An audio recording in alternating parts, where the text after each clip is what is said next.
प्रत्येक चित्रपटात एक महत्त्वाची भूमिका बजावणारे अजय पुरकर, अजय दादा आज आपल्या सोबत आहे आणि ही सगळी बच्चे कंपनी इथे आहे.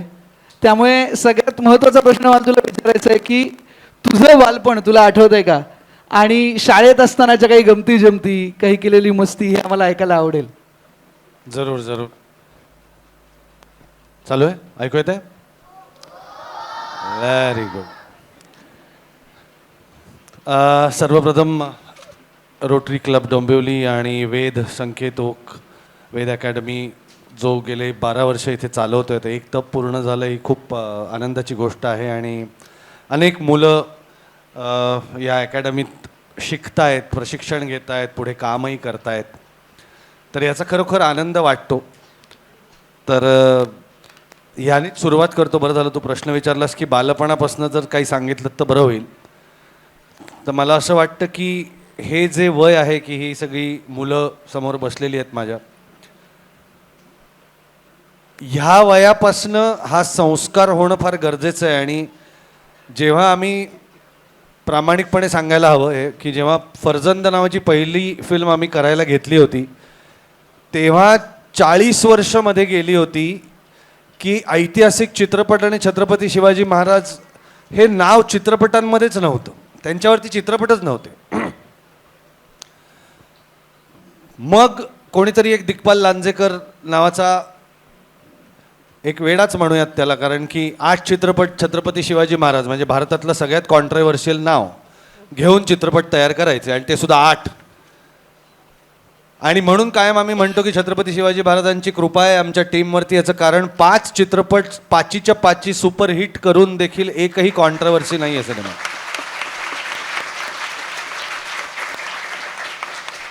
म्हणून मी आधीच सांगितलं की छत्रपती शिवाजी महाराज म्हणजे भारतातलं सगळ्यात कॉन्ट्रोवर्शियल नाव घ्या आणि राजकारण करा. तर हे नाव घेऊन त्याची सँक्टिटी ठेवून 5 चित्रपट करायचे, ते लोकांना आवडतात. आणि त्याच्या पुढची गोष्ट सांगतो जी समाधानाची असते, ती म्हणजे ही बसलेली मुलं. कारण हा सगळा जो अट्टाहास आहे हा माझ्या पिढीसाठी नाही आहे, माझ्या पुढच्या पिढीसाठी नाही आहे, पण ही जी पिढी माझ्या समोर बसलेली आहे त्यांच्यासाठी आहे, त्यांच्या नंतरच्या पिढ्यांसाठी आहे. कारण की चित्रपटाला कायम आर्काइव्हल व्हॅल्यू असते. म्हणजे आपण असू नसू पण चित्रपट निदान 100 ते 150 वर्ष तरी नक्की टिकतील. त्यामुळे यांना यांच्या बाळांनाही दाखवता येतील.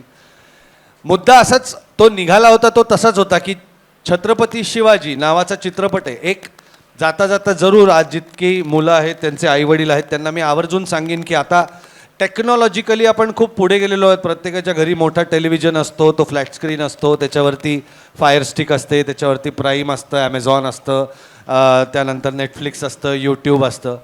यूट्यूबला एक चित्रपट आहे बाबा पेंढारकर म्हणजे बालजी पेंढारकरांचे चित्रपट आहेत, त्यातला छत्रपती शिवाजी हा चित्रपट आवर्जून बघा, दाखवा तुम्ही. याचं कारण पण सांगतो, कारण तो चित्रपट बघत बघत आम्ही मोठे झालो.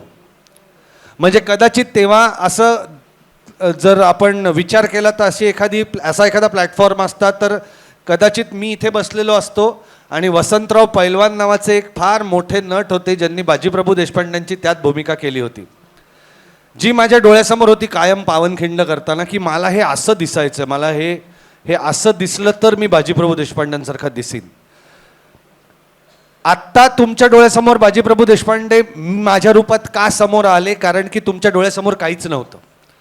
मला तुम्हाला हे सांगायचं की तुम्ही हा चित्रपट का दाखवा,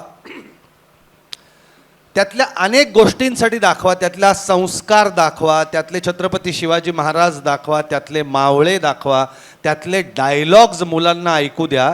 कारण या सगळ्याचा जो मतितार्थ आहे तो ह्यांच्या लहानपणामध्ये आहे.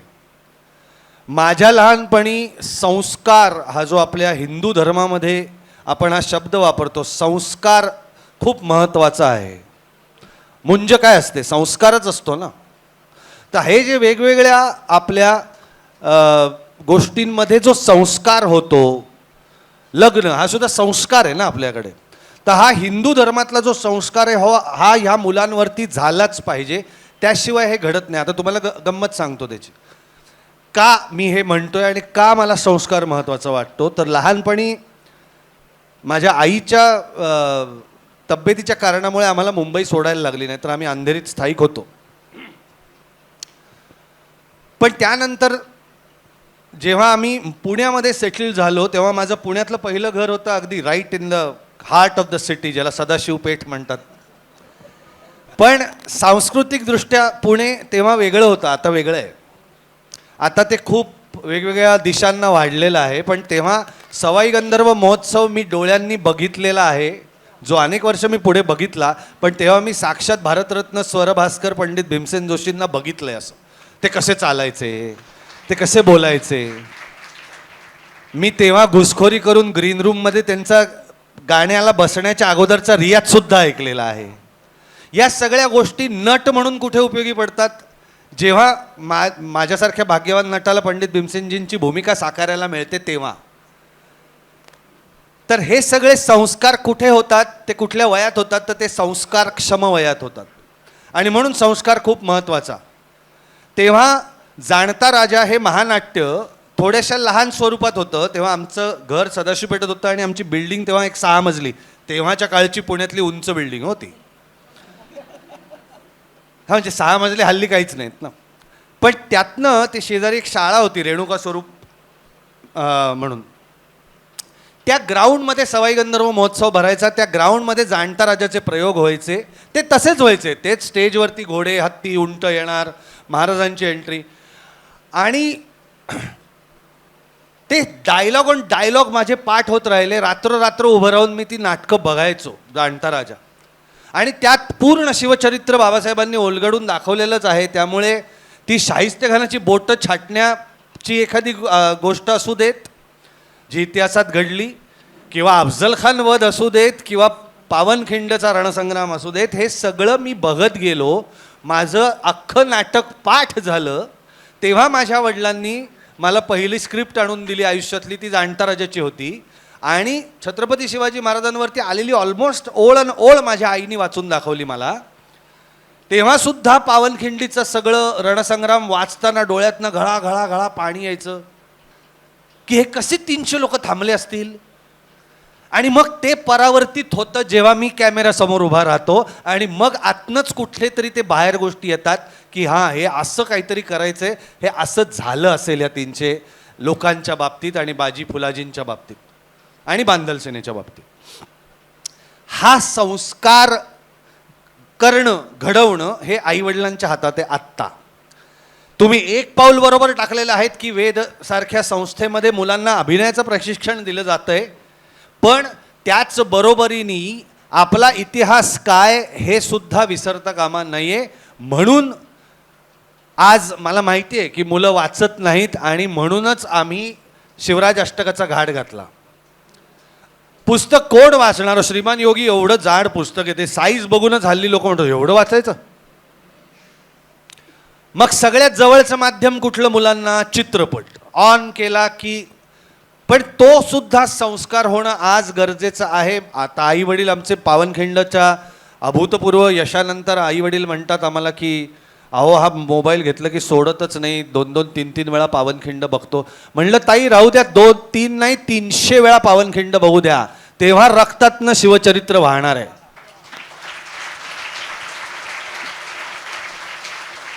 आणि ह्या गोष्टी फार महत्त्वाच्या असतात. त्या रक्तात जर भिनल्या, रक्तापर्यंत जर पोचल्या, तरच पुढे काहीतरी घडेल, अशी अपेक्षा ठेवून आम्ही शिवराज अष्टक सुरू केलं. की इथून पुढच्या 25 वर्षांनंतर तरी महाराष्ट्र वेगळा होईल, इथून पुढच्या 25-30 वर्षांनंतर तरी भारत वेगळा होईल. आणि आज हा जो संस्कार मला माझ्या आईवडिलांनी दिला, हा त्यातला एक भाग झाला. तेव्हा मी ऐकलेली, संगीताविषयी बोलायला झालं तर पुन्हा तेच संस्कार. जाणता राजा पाठ झाल्यामुळे माझ्या वडिलांनी, तेव्हा आता या मुलांना माहिती पण नसेल, तेव्हा कॅसेट प्लेअर असायचे लहानपणी, हो की नाही? ती वाजवून तोडलेली कॅसेट, 3 कॅसेट वाजवून तोडल्यात मी शिवकल्याण राजाच्या. संगीत पंडित हृदयनाथ मंगेशकर, आवाज साक्षात लता मंगेशकर, आणि मधलं निरूपण बाबासाहेब पुरंदरेंचं. आत्ता येताना पण मी तेच ऐकत होतो, का कोणास ठाऊक आपोआप लागलं होतं गाडीत. हा शिवसंस्कार आहे जो त्या वेळेस त्या संस्कारक्षम वयात रुजवला गेला, माझ्या आईवडिलांनी तो रुजवला. आणि म्हणून आज मला प्रामाणिकपणे असं वाटतं की तानाजी मालुसरे करताना जेव्हा मी कॅमेरासमोर जातो तेव्हा एक नट म्हणून माझा प्रवास असतोच की कसं हे पात्र उभं करावं आपण. पण त्याचा जो आतला अभ्यास आहे ना तो लहानपणीच झालेला आहे असं मला वाटतं. कारण सुभेदार तर तुम्ही बघितलेला आहे, त्यातली भाषा कुठली आहे तर त्या भाषेला म्हणतात मावळी भाषा. म्हणजे कोल्हापूरकडे जाताना, साताऱ्याच्या साईडला जाताना तुम्ही जे उजवीकडे सगळं बघता तो सगळा मावळ भाग. 12 मावळ ह्या साईडला आहेत, 12 मावळ पलीकडे आहेत, सगळे मिळून 24 मावळ. मग महाराज मोठे का, तर या 12 मावळांमध्ये प्रत्येक एरियामध्ये एक एक राजे होते. हे सगळे एकत्र आले स्वराज्यासाठी. स्वराज्यामुळे छत्रपती शिवाजी महाराजांचं मोठेपण कशात, तर या सगळ्या लोकांना त्यांनी एकत्र आणलं, एका छत्राखाली आणलं आणि स्वराज्य स्थापन केलं. की आपापसात का भांडतोय आपण एकत्र येऊयात आणि एक हिंदूंचं स्वराज्य स्थापन करूयात, जिथे माय भगिनी आयाबाया ह्या अत्यंत सुरक्षित असतील आणि बिनघोर फिरू शकतील. तर ते स्वराज्य, जे वाक्य सुभेदारमध्ये पण आहे की जिथे लेकरं आयाबाया हे सुरक्षित फिरू शकतील ते स्वराज्य, आणि ते घडवायचं असेल तर सगळेजण एकत्र या आणि या सगळ्या शहायांना मात द्या. तुम्हाला काय वाटतं, हे सगळे सुपर हिरोज होते का? हो, डेफिनेटली होते. पण ते शेतकरीच होते आधी. शेतकरी म्हणूनच आले ना तानाजीराव. नांगर किती दिस मारणार म्या राज, म्हणजे काय, म्हणजे शेतीच करत होते की. पण यांचं जे आतमध्ये जे चाललं होतं, मनात जे चाललं होतं ते सुद्धा त्या चित्रपटात आहे. की मनात लई उमळतं का तलवार चालवावी, झूज गाजवावं, 10-20 वार अंगावर मिरवावं. काय फॅसिनेशन असेल योद्ध्याचं. 10-20 वार आपल्याला ब्लेडनी कापलं तर आपण रडतो, हो की नाही. तलवारीचे आणि भाल्याचे वार 10-20 अंगावरती मिरवीन मी दिमाखात, हे वॉरियरचं प्रतीक आहे. हे वॉरियरचं रक्त आहे. आणि हे आपल्या महाराष्ट्रात सगळीकडे होतं. छोट्या छोट्या गोष्टी सांगतो तुम्हाला. लहानपणापासून का लक्ष द्यायचं आपण, का खातो ते, काय खातो ते. घाणेरडं आहे KFC आणि मॅकडोनल्ड्स.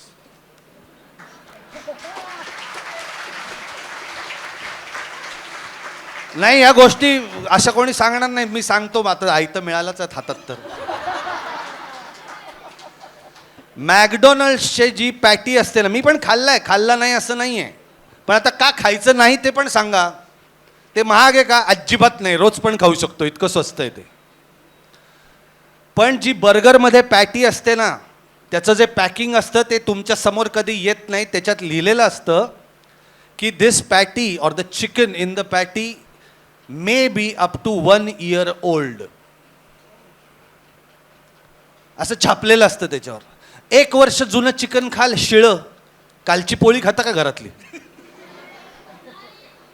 ना. सांगायचा मुद्दा काय, तर आपण काय खातो, काय पितो याच्याकडे लक्ष ठेवावं. मावळातलं बेसिक फूड काय, भाकरी आणि कांदा. भाकरी आणि कांदा. म्हणून आपले मराठे इतके त्वेषाने का लढत असत, कारण की scientifically natural source of testosterone is onion. आणि व्हीट हा अत्यंत लाईट पचायला गोष्ट आहे ही, बाजरी ज्वारी. याच्यामुळे सगळे मोगल बिर्याणी खाऊन झोपलेले असायचे आणि आपले मावळे रात्रीच सर करून यायचे घड.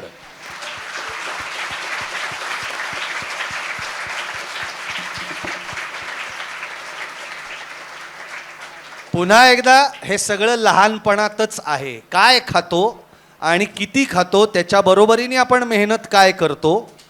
अजून एक गोष्ट सांगतो लहानपणापासून, म्हणजे I have been working out since I was in 12th. 12वीला आम्हाला एक ते आय कार्ड दाखवून कॉलेजच्या जिममध्ये फुकट ॲडमिशन असते, अजूनही असते. तेव्हापासनं पण त्यासाठी मी माझ्या आईवडिलांचा अत्यंत ऋणी आहे आयुष्यभर. कारण की आज तागायत त्यांनी मला, मी जिमला चाललोय म्हटल्यावरती आज जाऊ नको असं म्हटलेलं नाही आहे. याचं 2 कारणं आहेत, 2 वाक्य आहेत जी मला खूप प्रकर्षाने मी कायम डोक्यात ठेवतो. तुम्ही पण ठेवावीत अशी माझी इच्छा आहे. एक, म्हणजे eat your food as your medicine, otherwise you will have to eat medicine as your food.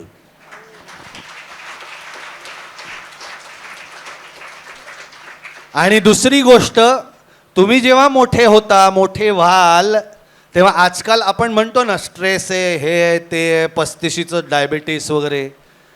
Why to maintain yourself? Because your body is the only thing that you will be living in for the rest of your life.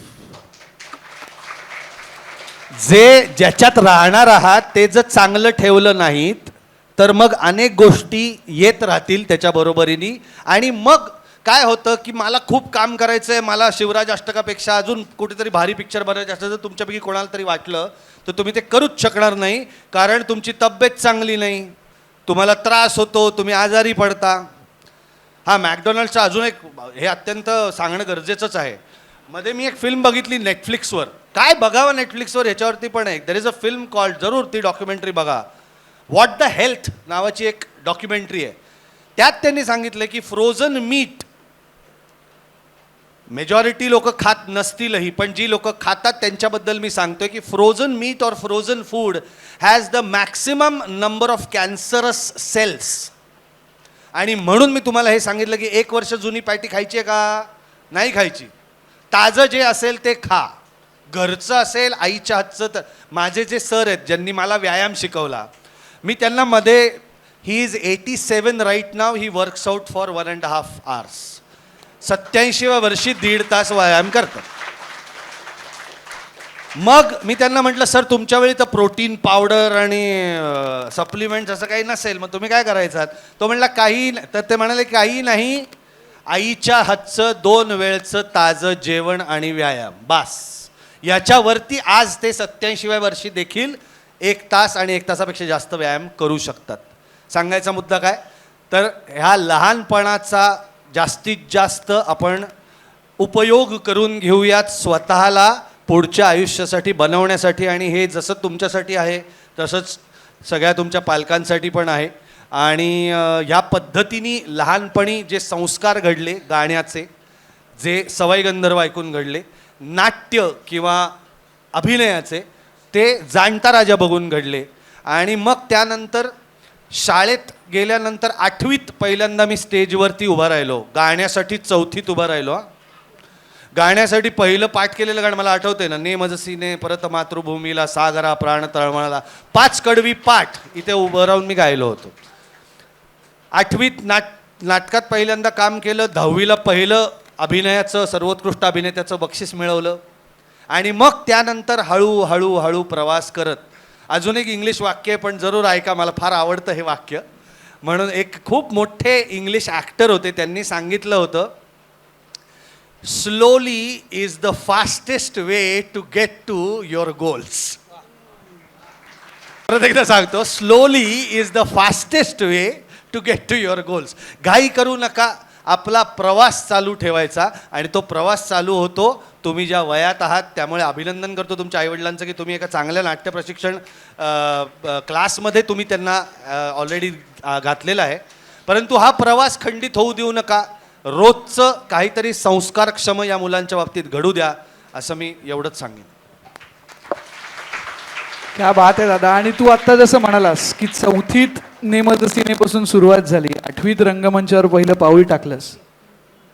कॉलेजला गेल्यानंतर किंवा college संपल्यानंतर एक वेळ अशी येते जेव्हा करिअरची एक वाट आपल्याला निवडायची असते. मग त्यावेळेला गायक, संगीत किंवा अभिनय असा कुठेतरी प्रश्न पडला का की नेमकं काय निवडावं? हा प्रश्न मला खूप वेळा विचारला जातो की काय आता काय ना, आता एकूणच व्यवसायाच्या संधी ज्या आहेत त्या खूप मोठ्या प्रमाणावरती आहेत. त्यामुळे आता मुलं काहीतरी वेगळं करू शकतात. म्हणजे आजकालचं सगळ्यात मला आवडत नाही पर्सनली, पण ते यूट्यूबर आणि इंस्टाग्रामर हे सुद्धा एक प्रोफेशन म्हणून आलं आहे असं मला जेव्हा कळतं तेव्हा असं वाटतं की ह्याचं किती लॉन्जिटिव्हिटी असेल या प्रोफेशनची. परंतु एक सांगतो की पूर्वीचा काळ असा होता जेव्हा माझ्या आईवडिलांनी मला सांगितलं, ए बाबा ते अभिनय वगैरे सगळं ठीक आहे, पण आधी पोट्या पाण्याचं बघा. सो मी 11वी 12वी ला ॲडमिशन घेतली, त्यानंतर कॉमर्स ग्रॅज्युएशन केलं, त्यानंतर मी LLBला ॲडमिशन घेतली, मी LLBचं ग्रॅज्युएशन केलं, त्यानंतर मी पोस्ट ग्रॅज्युएट LLBला ॲडमिशन घेतली. I did my LLM in intellectual property laws. त्यानंतर मी त्याच्या बरोबरीने मी CS च्या अभ्यासक्रमाला ॲडमिशन घेतली होती. I completed my intermediate. आणि मग काही कारणास्तव because my career two turn ते मला काही पूर्ण नाही करता आलं. परंतु ह्या सगळ्या गोष्टी करेपर्यंत मी 5 ते 7 वर्ष पूर्णपणे वकिली करायचो. आणि एक दिवस असं ठरवलं की बास, आजचा शेवटचा दिवस, ऑफिस बंद करूयात आणि उद्यापासून कलाकार म्हणून जगूयात. तेव्हापासनं संगीत आणि अभिनय असं दोन्ही चालू राहिलं एक. पण जेव्हा मुद्दा आला संगीत व्यवसाय म्हणून निवडायचं का अभिनय निवडायचं, तर मी अभिनय का निवडला, कारण की संगीत ही ॲबस्ट्रॅक्ट कला आहे. शास्त्रीय संगीत ही ॲबस्ट्रॅक्ट कला आहे. आणि मला असं वाटलं की मला अभिनयात जास्त काम करायला आवडेल. दुसरी एक गोष्ट म्हणजे ज्या घराण्यातनं मी संगीत शिकलेलो आहेत, माझे परात्पर गुरु म्हणजे आजोबा गुरु पंडित कुमार गंधर्व, पंडित कुमार गंधर्वांचे शिष्य पंडित विजय सरदेशमुख माझे गुरु. त्यामुळे गाणं अशा दर्जानी मला मिळालं की त्या गाण्याचा व्यवसाय करावा असं मला वाटलं नाही. त्याच्याही पेक्षा महत्त्वाची गोष्ट तुम्हाला सांगतो की गाणं ही अशी एक गोष्ट आहे ना की तिथे तुम्हाला गळाच फक्त घेऊन जायला लागतो. तबला घेऊन जात आहेत, पेटी घेऊन जात आहेत, असं काही नाही. आणि एक गमतीशीर गोष्ट जी मी नंतर विचार केली तेव्हा मला समजली ती अशी की समजा एखादा रस्त्यात एक माणूस चालला आहे आणि तो गायला त्यांनी सुरुवात केली आणि तो चांगला गातोय, तर लोक लगेच जमा होतात. तिथे कोंडाळं होतं आणि लोक ऐकायला लागतात त्याचं गाणं. आता दुसरी सिच्युएशन अशी आहे की जिथे एक माणूस चालला आहे आणि तो चौकात उभं राहून मोठमोठ्यांदा कुठलं तरी नाटकातले डायलॉग म्हणायला लागतो, तर तुम्ही हसायला लागाल ना त्याच्याकडे बघून. मुद्दा असा आहे की जेव्हा गाणं किंवा गिटार असेल किंवा काहीतरी तुम्ही एखादं वाद्य वाजवत असाल, नाच करत असाल, कथ्थक असेल किंवा कुठलाही नाचा, मी असं काही म्हणत नाही की शास्त्रीयच पाहिजे, तुमच्या अंगात परफॉर्मिंग आर्टची कुठली तरी ही कला आहे जी संगीताशी निगडीत आहे. ती तुम्ही कुठेही कधीही कुठल्याही वेळी करू शकता. पण अभिनय ही अशी कला आहे ज्याला समोर प्रेक्षक लागतो.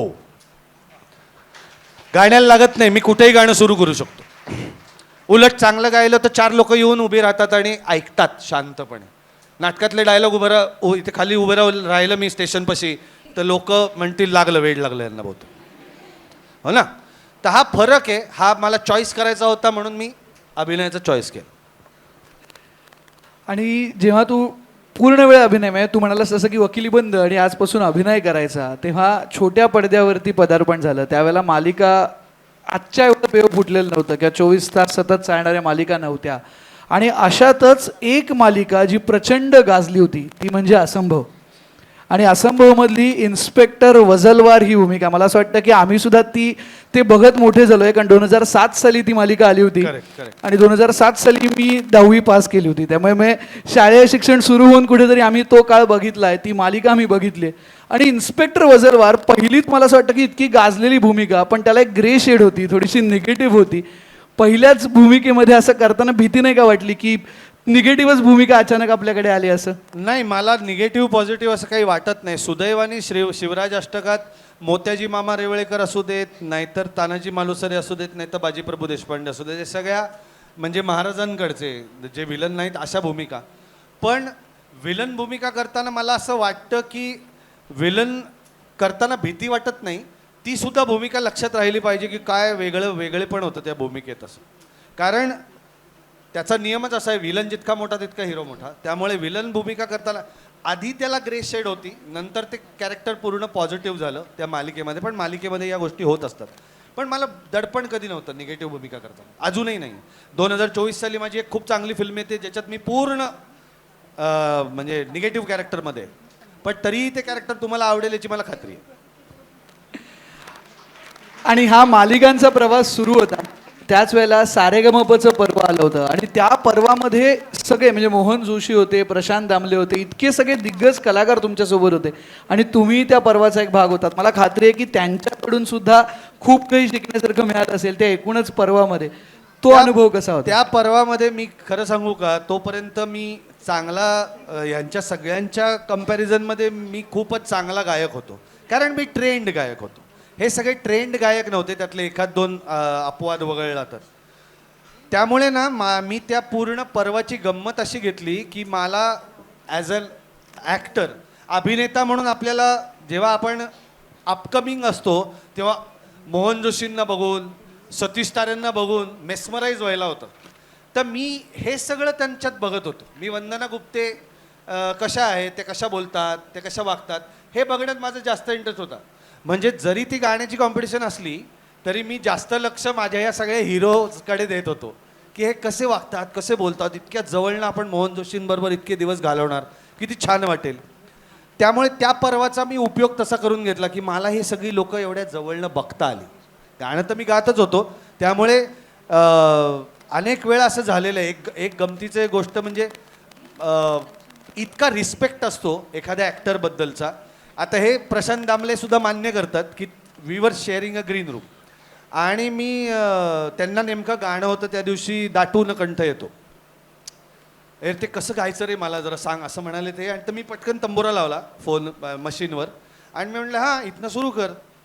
तर ते म्हणले मला नाही सुरू करता येत. मी म्हणलं म्हणजे? ते म्हणले मला तंबोऱ्यावरती नाही गाता येत, मला हार्मोनियमवरती गाता येतं. म्हणजे मग मी त्याला पूर्ण गाणं, आता टेक्निकली ते कॉम्पिटिटर होते माझे, पण मला त्यांच्याबद्दल आदरच इतका आहे की ठीक आहे ना यार, मी गाणं सांगतोय तुम्हाला, तुमचं गाणं अजून चांगलं झालं तर चांगलीच गोष्ट आहे. शेवटी गाणं महत्त्वाचं आहे. त्यामुळे मी अख्खं त्याचं गाणं ते पुन्हा एकदा, नाही ही जागा नाही बरोबर येते, ही थोडीशी अजून पॉलिश कर जागा, असं मीच त्याला सांगत होतो. आणि त्यांनी ते जाऊन परफॉर्म केलं. He got a very good, म्हणजे जे काय मार्क्स असतात ते पण त्यांना खूप चांगले मिळाले. तर अशी सुद्धा हेल्प मी त्या पर्वामध्ये अनेक लोकांची केलेली आहे की अनेक, अरे गाणं नाही सापडते मग हे गा. त्या पर्वात मला अजून एक आठवतं आहे, माझी एक होरी खूप फेमस झाली होती. ती होरी कुमार गंधर्वांचं देणं येते, ते मध्य प्रदेशातलं फोक म्युझिक आहे. पण हे कोणाच्याही डोक्यात नव्हतं आलं. सत्यजित प्रभू म्हणून आपला जो एक्स्ट्रीमली टॅलेंटेड कीबोर्डिस्ट आहे, त्याच्याकडे गाणं आलं, होली खेले बिरज में, काहीतरी ते गाणं आहे अमिताभ बच्चन साहेबांवरती पिक्चराईज झालेलं. तर तो म्हणला अरे किती वेळा हेच आहे, हा होली खेले ब्रज में रघुबीरा आजा असं काहीतरी आहे. तर ह्याला काय, हा गाऊ शकतो तर ह्याला काय गाणं दिलं हे. तर मी म्हटलं ठीक आहे, मी तुम्हाला गाऊन दाखवतो, माझ्याकडे हे हे हे हे आहे, तुम्ही बघा, ऐकून आवडलं. आणि ते सगळ्यात जास्त हिट झालं. अजूनही त्याच्या क्लिप्स कधी काही काही लोक मागतात माझ्याकडे, तुमच्याकडे ती होरी असेल तर आम्हाला पाठवा म्हणून. तेच विचारणार होतो, शब्द आठवत आहेत का? तर 2 ओळी आम्हाला ऐकायला आवडतील.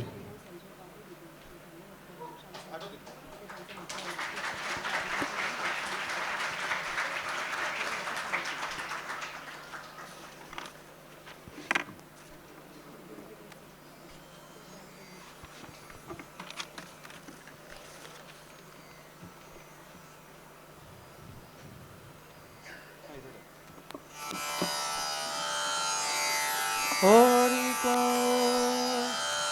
खेलैया यार, भगवा जाम करे, होरी को होरी को खेलैया यार, भगवा जामत रे, भगवा जामत रे, जो भगवा तू, जो भगवा तू बाहर जाय लगो, हम मरूंगी कतार खाय, भगवा जा आमत रे, भगवा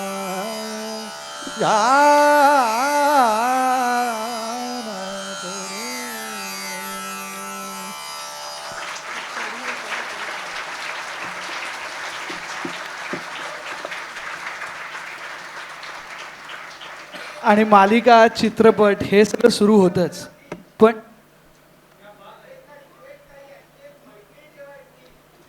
अर्थात नक्की ठेवूया एकदा. आणि जरूर जरूर, गायला लाजत नाही मी.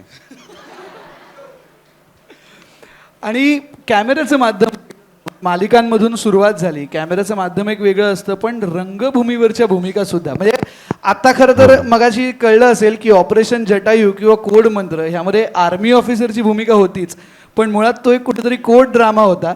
त्याचं खरं तर कुठे आहे हे खरं तर त्या LLB LLM मध्ये कुठेतरी लपलेलं असावं की तो वकिलीपणा आधीचाच होता, त्यामुळे ती भूमिका करताना फारसं दडपण आलं नसेल.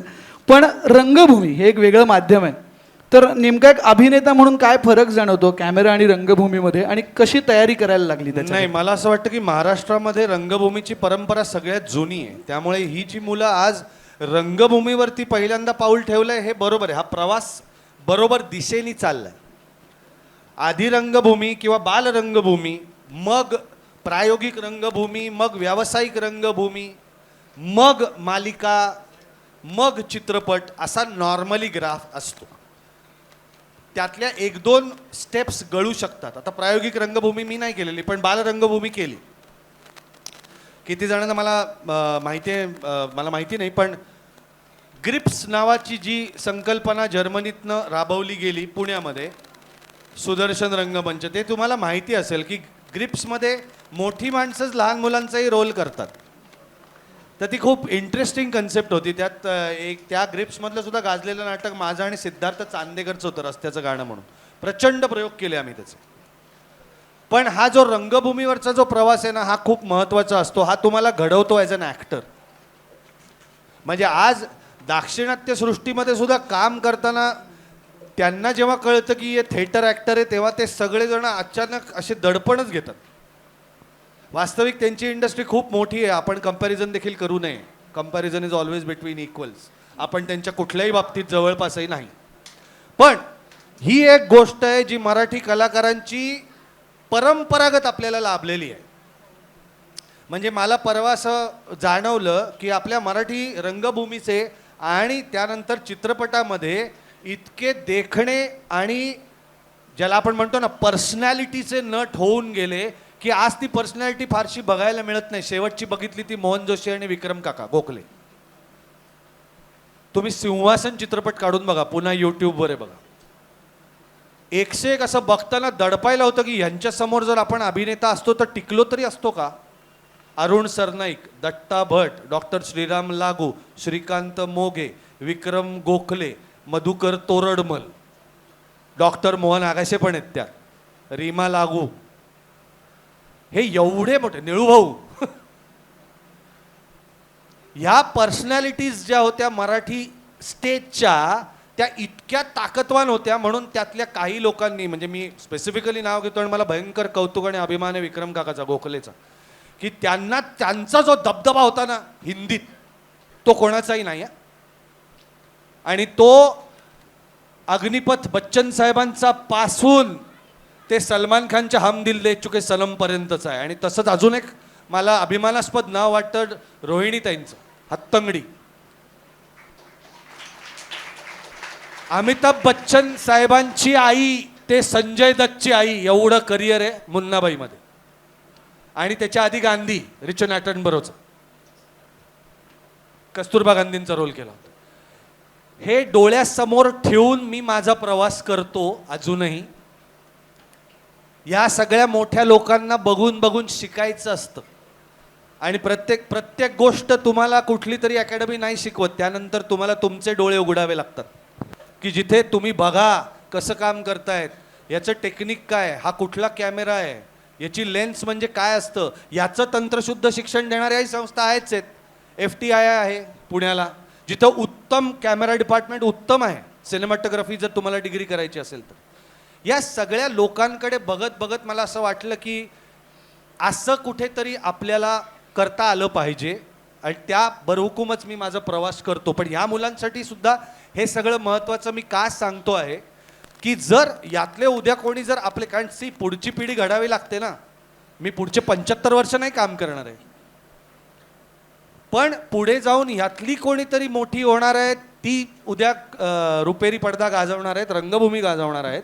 तर त्याच्यासाठीचा मार्ग काय आहे तो मी तुम्हाला सांगतोय की डोळे उघडे ठेवा. येस, तंत्र तुम्हाला इथे शिकवलं जातंय, पण त्याच्या पलीकडे जाऊन हे कसं असतं, 4 गोष्टी शिका. चित्रपट बघा, हे चांगले चित्रपट बघा. काय कॉन्टेंट, मी म्हणलं ना, OTT थांबवणं आपल्या हातात नाही, पण OTT वरचा कंटेंट रेग्युलेट करणं नक्की तुमच्या हातात आहे. तेवढा रेग्युलेट करा. आणि अजय दादा, तुझ्या भूमिकांचा विचार केला तर म्हणजे आता शिवराज अष्टकामध्ये सुद्धा मावळ्यांची भूमिका आहे, जी अर्थातच एका सैनिकाची आहे.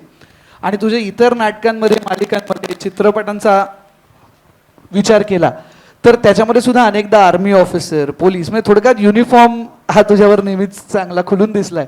आणि त्याविषयी सुद्धा तुझ्या मनात एक हळवा गोपरा आहे. काय सांगशील त्याविषयी? मला कायम आर्मीत जायचं होतं, पण ते शाहरुख खानचा फेमस डायलॉग आहे ना, अगर किसी चीज को दिल से चाहो वगैरे, ते तर तसं काहीसं थोडंसं झालं. आणि ते खरंच असतं की मला आर्मीत जायचं होतं, पण काही कारणास्तव मी जाऊ नाही शकलो. पण मला आयुष्याने एक संधी दिली आणि कोडमंत्रसारखं एक नाटक माझ्या नशिबात आलं, ज्याच्यात मी माझी भूमिका, म्हणजे काय म्हणूयात त्याला, मी ती फारच अंगीकारली. कर्नल प्रतापराव निंबाळकर असं त्या भूमिकेचं नाव होतं. इथे सुद्धा आम्ही सावित्रीबाईला प्रचंड प्रमाणात प्रयोग केलेले आहेत, सगळे प्रयोग जवळजवळ हाऊसफुल. पण मी त्यातलं काय म्हणूयात, द बेस्ट कॉम्प्लिमेंट अभिनेता म्हणून जर काही मिळालं असेल तर अशी जी नाटकं असतात, ऑपरेशन जटायू असेल किंवा कोडमंत्र असेल, या नाटकांना ना आर्मीतली लोक खूप येतात. सामान्य रसिक तर येतातच, पण आर्मीतली लोक का खूप येतात, त्याचं कारण ते खूप सेन्सिटिव्ह असतात. काय दाखवत आहेत आपल्याबद्दल, चांगलं दाखवत आहेत का वाईट दाखवत आहेत.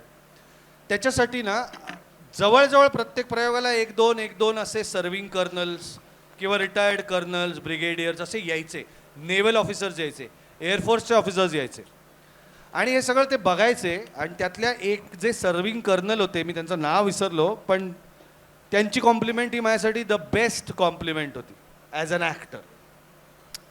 त्यांनी मला प्रयोग झाल्यानंतर त्यांनी शेक हँड केला आणि म्हणले, फार अप्रतिम झाला प्रयोग. त्यांनी मला विचारलं, have you ever served the army? म्हणलं नो, आय हॅवंट. त्याच्यावर ते म्हणाले, आर यू शुअर?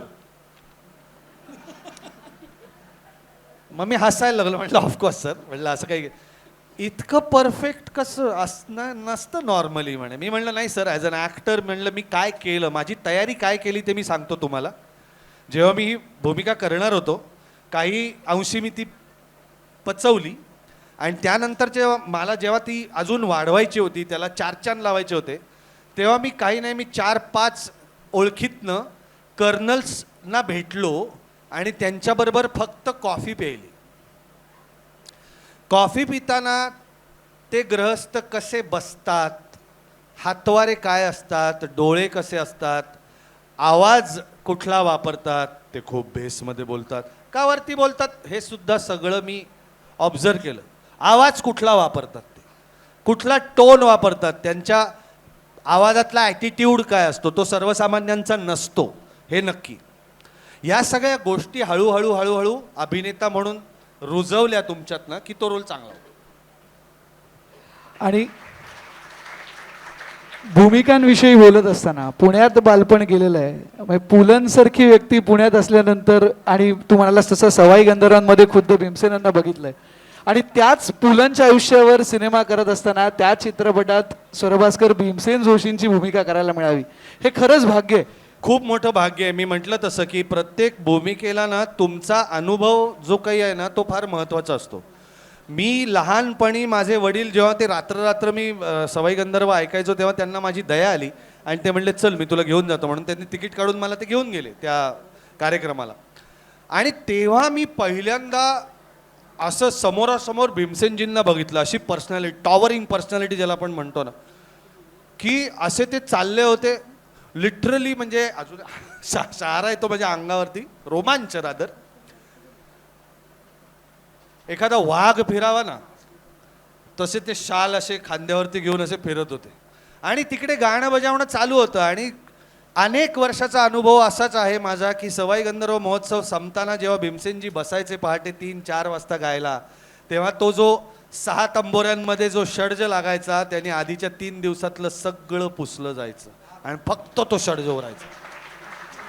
अत्यंत उत्तम नाव त्यांना जे कोणी दिलेलं आहे की स्वर भास्कर, इतकं तेज होतं. मी म्हणून म्हणलं ना की हे जे आपण वेगवेगळा इलेक्ट्रॉनिक कॉन्टेंट वापरतो ना, खूप जण त्यांचं गाणं गाण्याचा प्रयत्न करतात, पण आपण म्हणतो ना आपण कायम नमतं राहावं, आपण तिथे पोचू नाही शकणार.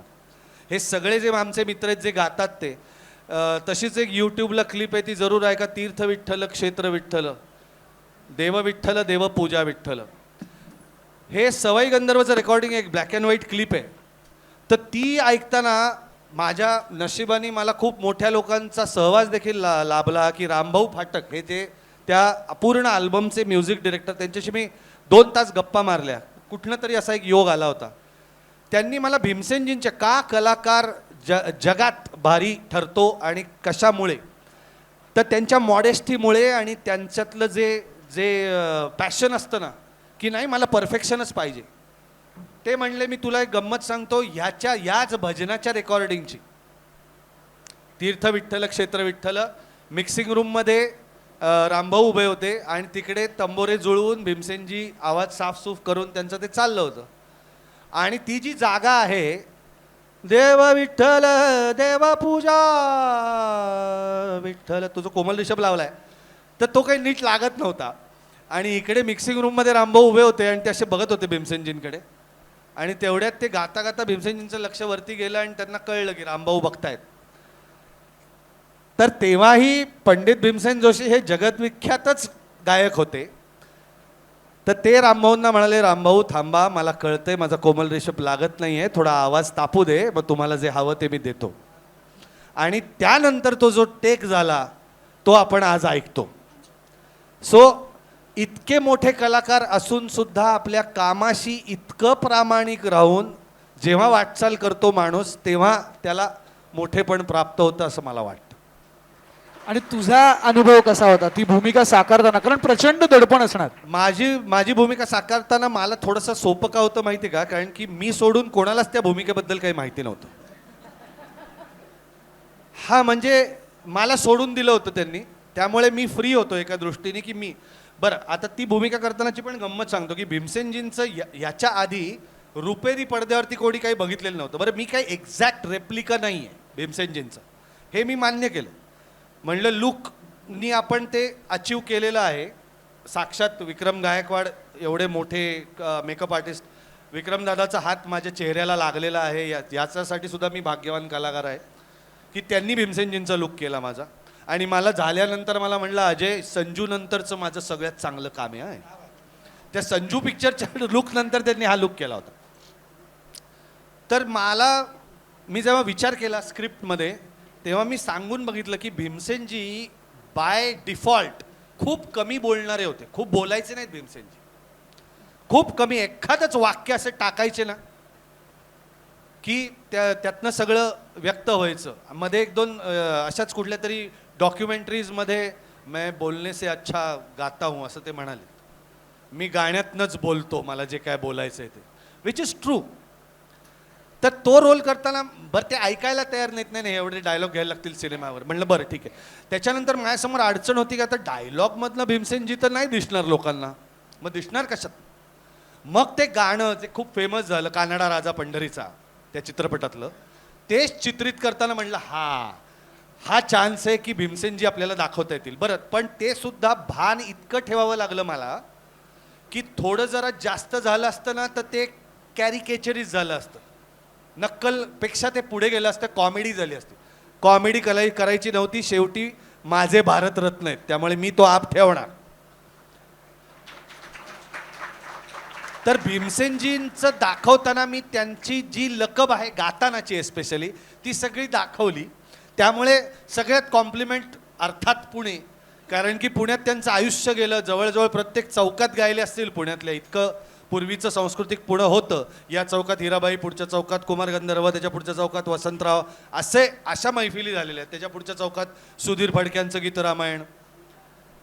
तर ह्या सगळ्या संस्कारात माहिती असल्यामुळे, हा संस्कार मी बघितलेला नव्हता पण माहिती होता, त्यामुळे मी म्हटलं की थोडंसं आपण त्यांच्या गाण्यातनं त्यांची एक लकब दाखवली तर मला पुण्यातनं जे काही कॉम्प्लिमेंट्स आले ते खूप चांगले होते. त्यामुळे एक्झॅक्ट भीमसेनजी दाखवले, कारण ते गाण्यातनं दाखवण्याशिवाय माझ्याकडे पर्यायच नव्हता. डायलॉग्समधनं भीमसेनजी कळणारच नाहीत, कारण कोणी याच्या आधी त्यांना बोलताना असं खूप बघितलं नाही आहे. त्यामुळे त्या गाण्यातनं जे दाखवताना मजा आली ना तेवढंच. आणि that I had to balance, की जरा जास्त पण नाही झालं पाहिजे, कमी पण नाही झालं, बॅलन्स ठेवलं पाहिजे. आणि आता सगळ्यात महत्वाचा भाग म्हणजे शिव अष्टकाकडे वळूया. तू म्हणालास तसं दिग्पाल लांजेकर त्याने एक स्वप्न पाहिलं होतं खरं, आणि तो एकमेव नाही तर आता हे स्वप्न सगळ्या टीमचं झालेलं आहे. सगळी टीम एकत्र आली आहे तुमची, आणि 8 पैकी 5 सिनेमे झालेत. कसा वाटतो हा 5 सिनेमांचा प्रवास? आता मागे वळून बघताना कसं वाटतं? मी आत्ता म्हटलं तसं की सॅटिस्फाईंग आहे, खूप समाधान देणारं आहे. आणि आज एवढी लहान मुलं माझ्यासमोर आहेत ह्याचं समाधान जास्त आहे, कारण की हे सगळं जे चाललेलं आहे ते ह्यांच्यासाठी चाललेलं आहे, म्हणून महत्त्वाचं. म्हणजे अतिशयोक्ती नाही करत आहे, पण मला भीतीसुद्धा वाटली होती एका पॉईंटला, की म्हणलं दिग्पालला असंच गप्पा मारत बसलो, म्हटलं दिग्पाल 50 वर्षांनंतर असं एखादं लहान मूल जे 5-7 वर्षाचं आहे ते आपल्या आईवडिलांना विचारेल का रे, कोणाचा आहे हा पुतळा, घोड्यावर बसलेली मूर्ती आहे, हातात तलवार आहे, कोण आहे ते, यांनी काय केलं? म्हणलं हे खूप भयानक आहे, आणि म्हणून आपण करतोय ना ते महत्वाचं आहे. कुठल्याही आई वडिलांना या प्रश्नाचं उत्तर कदाचित देता येणार नाही, कारण की तोपर्यंत त्या आई वडिलांनाही काही माहिती नसेल. म्हणून पूर्ण तपास करून, कागदपत्रांचा अभ्यास करून, कशा गोष्टी घडल्या असतील लॉजिकली याचं प्रेझेंटेशन, त्याच्याबद्दलचा विचार करून स्क्रिप्ट लिहिली जाते. आता सुभेदार पिक्चर लेटेस्ट तुम्हाला सांगतो गंमत. आपण एकीकडे म्हणतो की छत्रपती शिवाजी महाराजांचे खूप लहानपणापासूनचे सवंगडी होते तानाजीराव, मग त्यांच्या नावे फक्त सिंहगडाचीच लढाई, असं कसं होईल? बरोबर आहे की नाही? जर एखादा माणूस माझ्याबरोबर 30 वर्ष आहे तर आम्हाला फक्त एकच गोष्ट आठवेल का 30 वर्षातली? नाही, अनेक गोष्टी घडलेल्या असतील ना, त्या गोष्टी लोकांना माहिती नाहीत म्हणून दाखवण्याचा प्रयत्न सुभेदारमधनं झाला. म्हणजे पहिला म्हणजे काय होता की ते आले कसे, ते शेतकरी म्हणूनच आले, कारण की त्यावेळेस सगळेजण शेती करायचे. ते आले पण त्यांना स्वराज्यासाठी काम करण्याची इच्छा होती. त्यानंतर ते स्वराज्य कार्यात सामील झाले, काम करू लागले, आणि ज्याच्यात तुमचा संकेत दादा आहे त्या सीनमध्ये पिलाजी निळकंठ, की संगमेश्वराचा घाट बांधणं हा खूप महत्त्वाचा होता. का महत्त्वाचा होता आता तेही लक्षात घ्या. का घाट बांधत होते, का रस्ते बांधले? कोकणातले रस्ते, संगमेश्वराचा घाट, अनेक घाट हे तानाजीरावांच्या देखरेखीखाली बांधले गेलेत. हे आपल्याला माहिती नाही, कारण आपल्या लहानपणापासून आपण शिवगडाची लढाई एवढंच एकच ऐकतोय.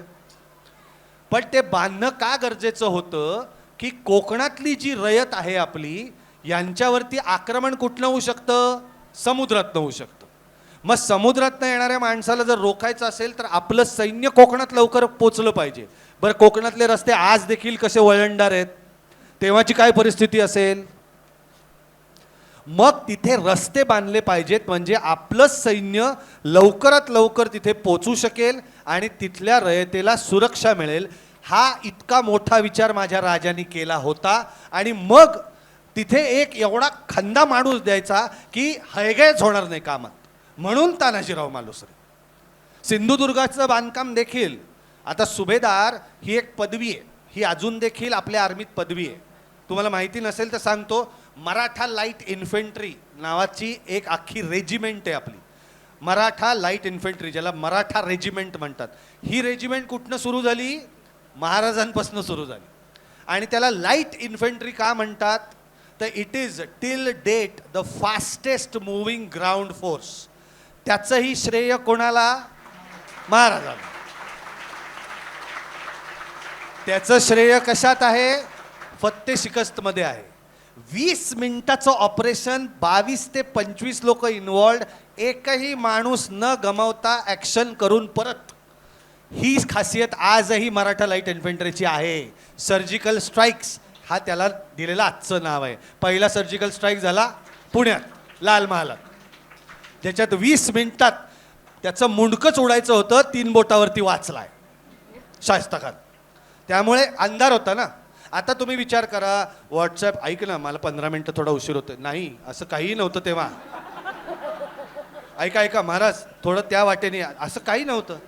विचार करा प्लॅनिंगला किती महत्त्व असेल. आणि बहिर्जी नाईक हा या नावाचे एकच ग्रस्त होते ज्यांच्यावरती पूर्ण 100% विश्वास ठेवून ही कामगिरी झाली होती. एक चूक, 25च्या 25 लोक मारले गेले असते.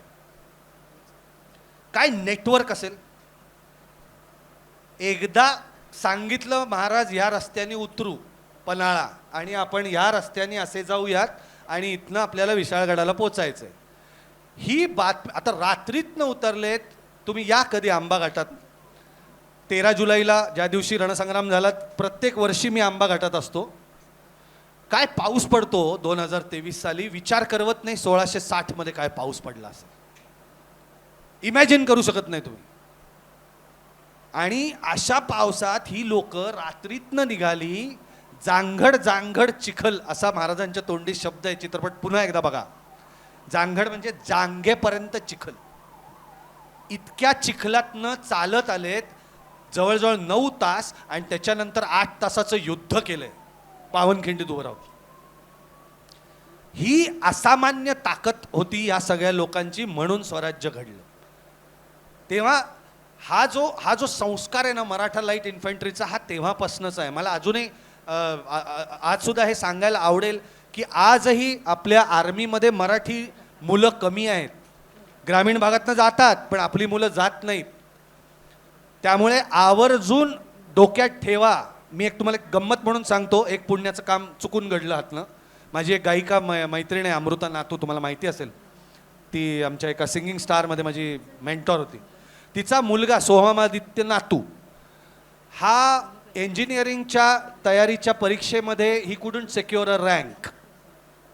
तो थोडा निराश झाला होता. आणि मग अमृताला म्हणली, जरा अजय बोलतोस का त्याच्याशी? म्हणलं बोलतो. म्हणलं काय करायचा विचार आहे? तो म्हणलं मला काही कळत नाही काका, काय करू? म्हणलं एनडीए अपियर हो, एनडीए एंट्रन्स. आज तो मुलगा 2ऱ्या वर्षातनं पासआउट झालाय एनडीएच्या. त्यांनी ते इतकं मनावर घेतलं की यार मी इंजिनिअरिंगला ॲडमिशन सिक्युअर करू शकलो नाही, आता बघ.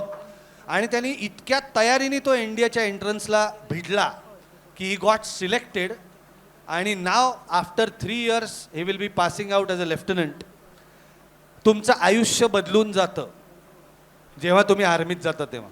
म्हणून मी म्हणलं ना की जर कोणी मला इंटरव्ह्यू विचारलं होतं नेक्स्ट जर पुन्हा जन्म माणसाचा मिळाला तर काय व्हायला आवडेल, म्हणलं I will be flying a fighter jet. मी देशसेवा करीन. त्यामुळे ह्या सगळ्या गोष्टी पण ध्यानात असू द्या. ह्या सगळ्या गोष्टी कशासाठी आहेत तर आमच्या हातात जे काय ते आम्ही करतोय आणि आम्ही तुम्हाला देतोय की छत्रपती शिवाजी महाराज कोण, त्यांचं कर्तृत्व काय. सो सुभेदारमध्ये या सगळ्या गोष्टींचा विचार करून तुम्हाला सीन्स दिले गेलेले आहेत की मारामारी पण करायची. आज सुभेदार, मी सांगत होतो की सुभेदार ही पदवी आज आर्मीत पण आहे.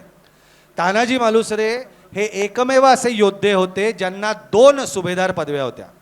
एक आर्मीची रँक होती म्हणजे पायदळाचे सुभेदार होते, आणि दुसरे ते ॲडमिनिस्ट्रेटिव्ह पद पण आहे ज्याच्यात ते सुभेदार आहेत. म्हणजे तुम्हाला जर तो सीन आठवत असेल जो हिरोजी इंदलकरांचा आणि तानाजीरावांचा आहे की ज्याच्यात हिरोजी म्हणतात की आम्ही ऋण काढून किल्ला बांधला, हे तुम्ही सांगितलं ना राजांना. तर तानाजीराव नाही म्हणतात की आम्ही नाही सांगितलं, पर आपल्या धन्यासने आपसुक कळतंय आपले मावळे आपल्या साम्राज्यासाठी काय करतात ते. तिथं ते जे उत्तर आहे ना, तिथे सुभेदार इमारत खाते असा उल्लेख आहे पत्रामध्ये महाराजांच्या. ते पत्र आहे बरं का. सुभेदार इमारत खाते म्हणजे इमारत खात्याचे जे सुभेदार आहेत ते म्हणजे कोण, हिराजी इंदलकर. तर ह्या सगळ्या लोकांच्या साथीनी एकमेकांचे हात धरून ही लोक उभी राहिली. जेव्हा तलवार उगारायची तेव्हा तलवार उगारली, आणि जेव्हा विधायक काम करावं असं वाटलं, करायची गरज होती, तेव्हा ग्रंथ आणि हाती खोरी फावडीच घेतली गेली. प्रत्येक वेळी तलवारीचा माणूस तलवार चालवत नाही बसला. याचं उदाहरण देण्यासाठी सुद्धा सुभेदार बघायचा. येस, बरोबर बोलतेस. किल्ला बुरुज बांधतानाचं ते टेक्निक कोणाला माहिती आहे की गुळामध्ये चुना मिक्स केला की तटबंदी हलत नाही, हे तुम्हाला माहिती होतं का? नाही. पण पावनखिंडीनं सांगितलं की नाही. अशा गोष्टींसाठी सुद्धा हे चित्रपट बघणं गरजेचं आहे, ज्या गोष्टी तुम्हाला आत्ता कुठल्याही ऐतिहासिक चित्रपटामधनं इतर मिळत नाहीत. त्यातनं एंटरटेनमेंट व्हॅल्यू मिळत असेल, पण या गोष्टी तुम्हाला कधीही मिळणार नाहीत. या आपल्या पुरातन गोष्टी आहेत ज्या आपल्याला माहिती व्हायला पाहिजेत, म्हणून शिवराज अष्टक. आणि तू जसं म्हणालास आता की ह्या सगळ्या गोष्टी म्हणजे गुळात चुना घालून ते बांधणं किंवा ह्या सगळ्या गोष्टी, तर मला असं वाटतं की हा सगळा जो ऐतिहासिक वारसा आहे तो खऱ्या पद्धतीने, जो काही खरा इतिहास घडलाय तो योग्य पद्धतीने ह्या पिढीसमोर मांडायचं कार्य तुम्ही करताय. 5 चित्रपट तू मगाशी म्हणालास तसं खरंच कौतुकास्पद आहे. ऐतिहासिक चित्रपट म्हटल्यानंतर कॉन्ट्रोवर्सी हे गेल्या काही वर्षांचं समीकरण होतं, पण महाराष्ट्रात ह्या एकाही चित्रपटाबद्दल एकही इवलुशी सुद्धा कॉन्ट्रोवर्सी झाली नाही. मला असं वाटतं की ह्याचं श्रेय ते रिसर्चमध्ये, पण असं टीम किती रिसर्च लागत असेल एक चित्रपट बनवायच्यासाठी. तुम्ही आमच्या ऑफिसला आलात तर एवढं जाड रिसर्चचं बुक असतं प्रत्येक चित्रपटात. आता 5 पुस्तकं रेडी आहेत ऑफिसमध्ये, कधी येऊ शकता. पूर्ण कुठले संदर्भ, कुठल्या पुस्तकातनं कुठला संदर्भ घेतलाय, त्याचा रिलेटिव्ह इम्पॉर्टन्स स्क्रिप्टशी कसा बांधलेला आहे, आणि 2 सीन्स जोडतानाचा मधला दुवा काय आहे. हे तुम्हाला रिसर्चवरती जर वाटत असेल ना, काय तुम्हाला प्रश्न आहेत, तर त्या रिसर्च बुक्स आमच्या रेडी असतात. ते रिसर्च बुक आमच्या सेटवरती देखील असतं. कारण कुठेही अडचण आली, अडलो किंवा असं होतं बऱ्याच वेळा की एखादी गोष्ट निघून जाते डोक्यात, थांब त्याचं काय झालं, मग रिसर्च बुक उघडलं जातं, पुन्हा त्यातले संदर्भ तपासायचे की थांब हे असं नको आपण हे करायला, याच्याऐवजी असा बदल करूयात म्हणजे त्याची लिंक लागेल. पूर्णपणे आम्ही याची काळजी घेतो की लोकांना सकस एवढीच गोष्ट मिळेल. कुठलीही निकृष्ट दर्जाची गोष्ट ज्याचा उपयोग नाही, हे तुम्हाला कधीही आमच्या चित्रपटामध्ये मिळणार नाही. आणि आता 3 चित्रपटांमध्ये तानाजी मालुसरे ही भूमिका, अर्थात सुभेदार तर तानाजी मालुसरेंच्या आयुष्यावरच आहे, पण इतर 2 चित्रपटांमध्ये सुद्धा तानाजी मालुसरे ही व्यक्तिरेखा तू साकारलीस. काय फरक जाणवतो या 3 चित्रपटांमध्ये ही भूमिका साकारताना. फरक असा आहे की जेव्हा सुभेदार करतो तेव्हा मला पूर्ण त्यांचं चरित्र उलगडून दाखवायचं असतं. त्यामुळे त्यात तुम्ही सुद्धा ऑब्झर्व कराल की त्यात 3 एज ग्रुप्स आहेत तानाजीरावांचे. त्यांना वीरमरण आलं तेव्हा त्यांचं वय होतं 46-47. ते जेव्हा संगमेश्वराचा घाट आणि कोकणातले रस्ते बांधत होते तेव्हा त्यांचं वय होतं 36-37. आणि जेव्हा ते महाराजांचा जो पहिला लुक आहे तो साधारणपणे अत्यंत तरुण वयातला आहे, 20-25ला लुक करण्याचा प्रयत्न आहे. तर या 3 वय वेगवेगळी दाखवताना मी माझ्या आवाजाचा वापर केला आहे सिनेमामध्ये, की आवाज माणसाचा बदलतो. एक प्रौढ 12 वर्षापूर्वी माझा आवाज असा नव्हता, तर त्या आवाज आता याच्यात मला उपयोग संगीताचा पण होतो, कारण की मला पट्टी कळते. त्यामुळे बेसिक संगीताचं सुद्धा शिक्षण तुम्ही जर देत नसाल तर द्या, किंवा दिलं जावं प्रत्येक नाट्य प्रशिक्षण प्रशालेमध्ये, असं मला वाटतं. च्या व्यतिरिक्त सुद्धा मला अजून एक सजेशन संकेतला द्यावीशी वाटते की सिन्स शिवराज अष्टक हे खूप आता पॉप्युलर झालेलं आहे, तर या सगळ्या छोट्या मित्रांना ना लाठीकाठीपासनं आपले जे भारतीय आणि मराठा शस्त्र प्रकार आहेत ते सुद्धा इन्क्लूड कर, कारण की त्यांच्या फिजिकल कपॅसिटीज सुद्धा बदलतील. एखादी गोष्ट करण्याची फिजिकल कपॅसिटी साधी दिसताना खूप सोपं दिसतं ती लाठी चालवणं, पण जेव्हा ते मनगटातनं फिरते आणि मनगटं दुखायला लागतात ना, ते आम्ही सगळं केलेलं आहे. अत्यंत फॉर्म्युलेटेड आम्ही काम करतो. असं होत नाही की सुभेदार चित्रपट आहे, फर्जनपासनं मी तलवार चालवतोय तर चला शूटिंगला सुरुवात करू फाईटच्या. नाही, चित्रपट सुरू होण्याआधी फाईट ज्या काही कोरिओग्राफ केलेले असतात त्याच्या 2 महिने आधी आम्ही त्याची रिहर्सल करतो, ते पुन्हा एकदा अंगी उतरवतो आणि मग आम्ही शूटिंग करतो. तर मला असं वाटतं की तुम्ही लोकांनी सुद्धा आवर्जून, आपण वाटल्यास एक डोंबिवलीत शाखा सुरू करू शकतो की जिथे मर्दानी खेळ, लाठीकाठी, भाला, दांडपट्टा, तलवार, द्विहस्ती खड्ग, या सगळ्या विटा हे चालवताच आलं पाहिजे.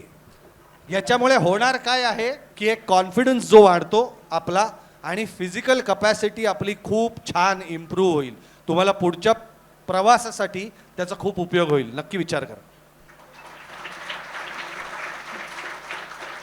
आणि जसं तू आत्ता म्हणालास की शस्त्र चालवणं किंवा प्रत्येक फाईट ही कोरिओग्राफ करणं, अर्थात दिग्पाल दादा त्याने विनय आपटेंपासून ती काम केलेलं आहे की राजा शिवछत्रपती त्या मालिकेमधले फाईट सिक्वेन्स त्याने कोरिओग्राफ केले होते, आणि आता शिवराज अष्टक. पण हे होत असताना सुद्धा एखादी गोष्ट ॲक्सिडेंटली घडू शकते, ॲक्सिडेंट होतात अशा वेळेला, कारण शस्त्र हातात असतात किंवा अनेकदा वेगवेगळ्या उड्या मारायच्या असतात, कुठून तरी उतरायचं असतं, चढायचं असतं. तानाजी चित्रपट म्हणजे सुभेदार चित्रपटाच्या बाबतीत सुद्धा तुमच्या बाबतीत असं झालेलं होतं, पायाला दुखापत झाली होती. नेमका काय प्रसंग घडला होता तो? ती फायनल फाईट होती उदयभान तानाजीरावांची आणि त्याच्यात एका सिक्वेन्समध्ये त्या तटबंदीवरती आग लागते. तो सिक्वेन्स तुम्ही बघितला असेल.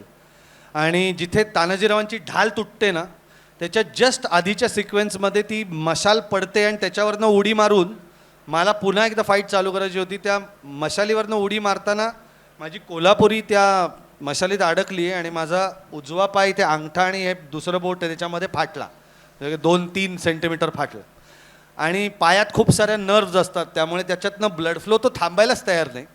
बरं, आम्ही ऑलरेडी शूटिंग करायला सुरुवात केली होती, त्यामुळे मी थोडासा वॉर्मडअप झालो होतो. आमच्या सेटवरती एक डॉक्टर पण असतो. तर त्या डॉक्टरला तो आला आणि तोच घाबरला. तो म्हणला, दादा हे स्टिच करायला लागणार आहे. म्हणलं आत्ता वेळ नाही आहे, आत्ता त्यात हळद भर आणि बांधून टाक.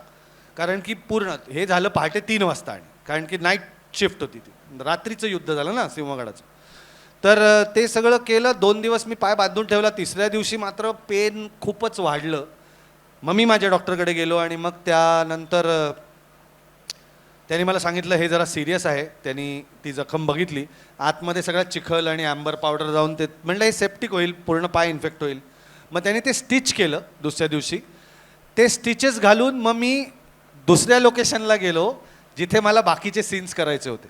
म्हणजे जे तुम्ही ह्याचे सीन्स बघितलेत इंटरवेलचा, आधी लगीन कोंढाण्याचं मग रायबाचं, त्या सीनला सुद्धा मी ज्या पायावरती जोर दिलेला आहे तिथे टेक झाल्यानंतर खाली रक्त साठलेलं होतं.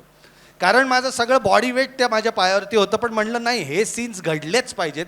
आणि ते जेवढे त्या भागात घडलेले सीन्स आहेत, प्लॅनिंगचे, कोण कोण कसं कसं जाणार वगैरे, या सगळ्या सीनच्या दरम्यान माझ्या पायाला लागलेलंच होतं. पण मी म्हणलं नाही, सीन्स कंप्लीट काहीही झालं तरी होणार, असा मी शब्द दिला होता दिग्पालला. त्यामुळे स्टिचेस घातल्या आणि मी शूटिंगला गेलो.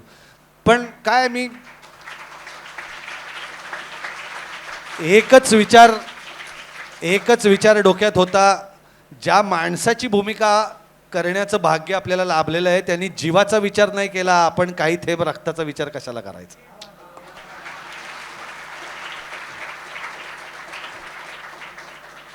आणि ॲक्च्युअल लोकेशनवर जाऊन सुद्धा तुम्ही शूट करता. म्हणजे सगळा चित्रपट जरी नसला तरी त्यातला काही भाग हा ॲक्च्युअल लोकेशनवर जाऊन शूट होतो. आणि पावनखिंड ह्या चित्रपटाचा विचार करायचा झाला तर त्या खिंडीत सुद्धा तुम्ही काही काळ गेलेला होता, शूट करताय. घर आहे तुमचं. त्या खिंडीत शूट करणं नाही शक्य, कारण की तुमच्यापैकी किती जण पावनखिंड व्हिजिट करून आलेत मला माहिती नाही आहे. पण तिथे लोखंडी जिन्यावरनं तुम्ही जेव्हा खाली उतरता तिथे उभं सुद्धा राहता येत नाही. युद्ध कुठनं करणार आणि शूट कुठनं करणार. एखादा स्पॉट बॉय चहा देताना पडला तर डोकं फुटून त्याचा जीव जायचा. सो ह्याच्यातलं एक खूप गंमत म्हणजे मी माझ्या 5वीत असल्यापासून जवळजवळ सगळे किल्ले माझे ट्रेकिंग करून झालेले आहेत. तसेच आमच्या टीममधल्या बऱ्याच लोकांचे झालेले आहेत. सह्याद्री पर्वतरांगा ह्या अशा आहेत ना की आपल्याला काहीतरी सिमिलर गोष्टी खूप ठिकाणी दिसतात. त्यामुळे राजगडच्या पायथ्याशी ही एक खिंड आम्हाला सापडली जी पांढरपाण्यासारखीच दिसत होती, जिथे ॲक्च्युली पावनखिंडचं युद्ध झालं ती जागा. आणि तिथे गेल्यानंतर मी म्हणलं बास, दिग्पाल म्हणलं this would be the shooting place. मग आम्ही ती स्कीमरनी कव्हर करून डेला सगळं शूट करायचो. ते ॲक्च्युली गुंजवणी नदीचं पात्र आहे, ज्याच्यात आम्ही, ती नदी ड्राय होती, ती नदीचं पाणी अडवलं, त्यात आम्ही टँकरनी पाणी घातलं आणि आम्ही तिथे चित्रीकरण, म्हणजे शेवटचा जो सिक्वेन्स आहे, पूर्ण रेन शॉवर्स होते, पावसातला जो शेवटचा भाग आहे तो सगळा तिथे शूट केला.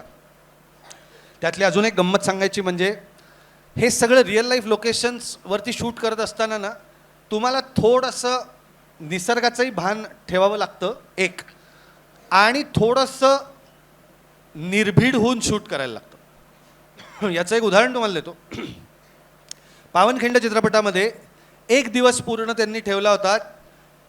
त्या चित्रपटामध्ये स्वतः महाराज गोष्ट सांगतायत पावनखिंडीची शंभूराजांना शेजारी बसवून. तर त्या नदीच्या पात्रात जिथे महाराज बसलेत ना, त्या शूटिंगच्या दरम्यान जिथे चिन्मय मांडलेकर बसलेत त्याच्या ह्या टोकाला आणि ह्या टोकाला 9 फुटाचे 2 काळे नाग होते. तिथेच होते ते.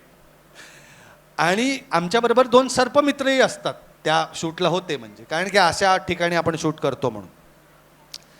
तर त्यांनी दिग्पालला हळूच येऊन सांगितलं, दादा तिथे कोबरा आहे बरं का, एक ह्या कोपऱ्यात आहे आणि एक त्या कोपऱ्यात आहे.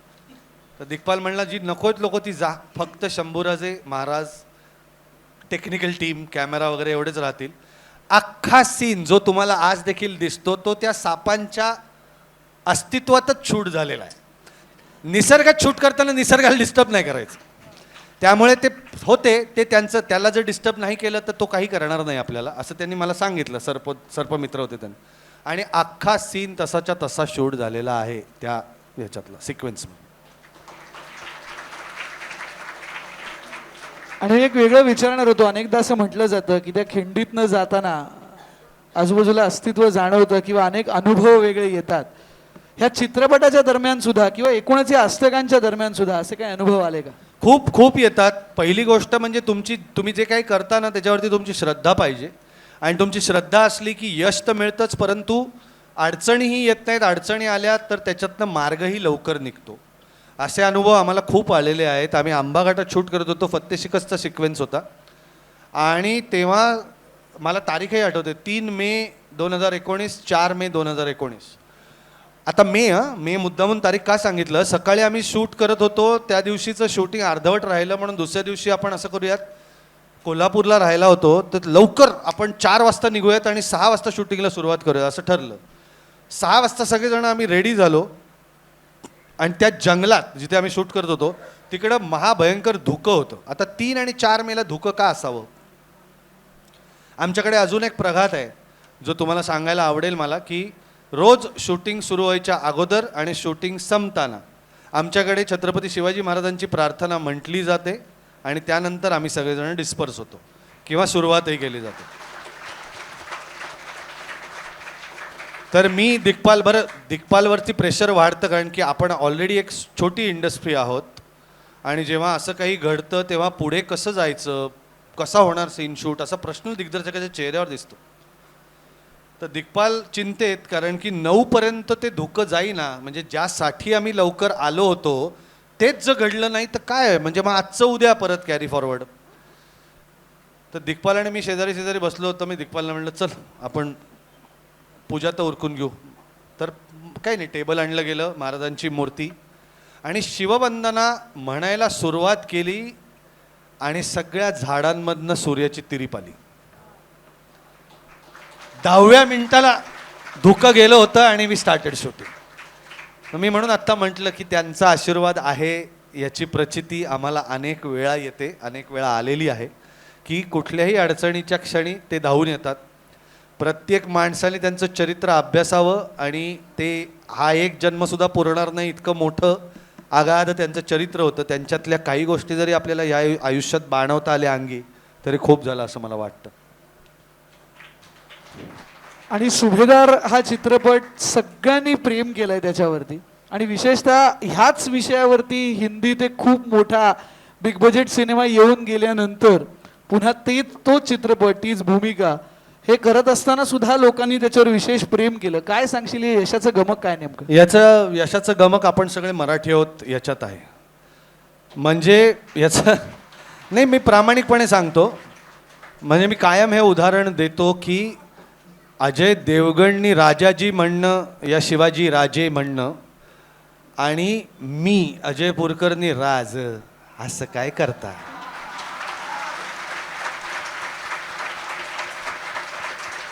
हा फरक कोणीही घेऊ नाही शकत काढून माझ्याकडनं. म्हणून सांगतो राज जाऊ द्या मला.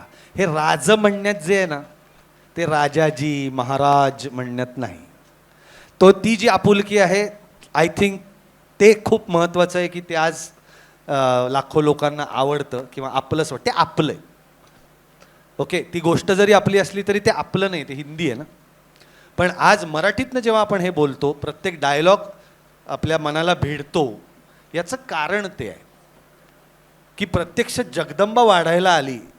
हे वाटलं पाहिजे ना त्या माणसाला. आऊसाहेबांना बघून जगदंबेचं रूप आहे हे वाटतं का नाही तुम्हाला? पहिलं ते वाटलं तर त्या डायलॉगचा तुमच्यावरती प्रेक्षक म्हणून काहीतरी असर होईल, नाही तर ते नुसतं वाक्य आहे कागदावरचं. आणि ह्या सगळ्याच्या भूमिका होत्या. खुद्द एअरपोर्टवर सुद्धा त्या भूमिकांमुळे एक वेगळा प्रसंग घडलेला आहे. काय घडलं होतं नेमकं एअरपोर्टवरती? काय नाही, आम्ही ॲक्च्युली नागपूरला चाललो होतो आणि खूप चांगली गोष्ट अशी घडली होती की आपले सरसंघचालक श्री मोहनराव भागवत मोहनजींनी 2 दिवस सिनेमा बघतो असं कबूल केलं होतं नागपूरला, रेशीम बागेत, म्हणजे हेडक्वार्टर्स ऑफ RSS. आणि तिथे एक छान थिएटर आहे आणि त्या दिवशीचं आमचं अजून एक भाग्य असं की तेव्हा राष्ट्रीय कार्यकारिणी पण तिथे होती. त्यामुळे अमराठी जे मान्यवर होते त्यांनीही ते दोन्ही चित्रपट बघितले. त्यांनी एक दिवस पावनखिंड बघितला आणि एक दिवस शेर शिवराज बघितला. तेव्हा नागपूरला जाताना आम्ही आपल्या पुणे एअरपोर्टला सगळे गेलो आणि तेव्हा आम्ही पुण्यावरनं फ्लाय करणार होतो सगळे. तर पुण्याला गेलो आणि असे थांबलो होतो आणि तेवढ्यात त्यांचे जे मॅनेजर्सची केबिन असते ना, त्यातनं 3-4 जण धावत आले, सर सिनेमा तुमचाच लागला आहे. आणि ॲक्च्युली त्यांनी आम्हाला आत नेलं. तेव्हा तो शेवटच्या मारामारीचा सगळा प्रसंग तो सगळा चालला होता आणि त्या लोकांना भयंकर ते मेस्मरायझिंग झालं की समोर ज्या माणसाला बघतोय तोच आत्ता शेजारी उभा आहे. आणि आमच्या साक्षीने त्यांनी ती सगळा शेवटचा पार्ट बघितला. ते म्हणले काळजी करू नका, वेळ आहे अजून फ्लाईटला, आम्ही तुम्हाला सोडतो, असं म्हणून तो चित्रपट बघून आम्ही शेवटी विमान बोर्ड केलं. असा तो किस्सा. आणि शिवराज अष्टकातले 5 सिनेमे झालेत, 3 अजून येणं बाकी आहे. अजून कुठल्या कुठल्या भूमिकांमध्ये अजय बोरकर यांना आम्हाला बघायला मिळणार आहे? ते मला नाही माहिती खरं, कारण की स्टोरीवर डिपेंड करतं. कारण की तुम्हाला माहिती असेल तर आपण काळाप्रमाणे चाललेलो आहोत. सो राज्याभिषेकाचा शेवटचा चित्रपट मी नक्की सांगतो काय आहे ते, मधले 2 मला नाही माहिती. पण शेवटचा चित्रपट हा नक्की आपल्या महाराजांचा राज्याभिषेक किती मोठा आणि किती ग्रँजरस होता आणि महाराष्ट्र आणि त्याचा राजा किती मोठा होता हे दाखवणार.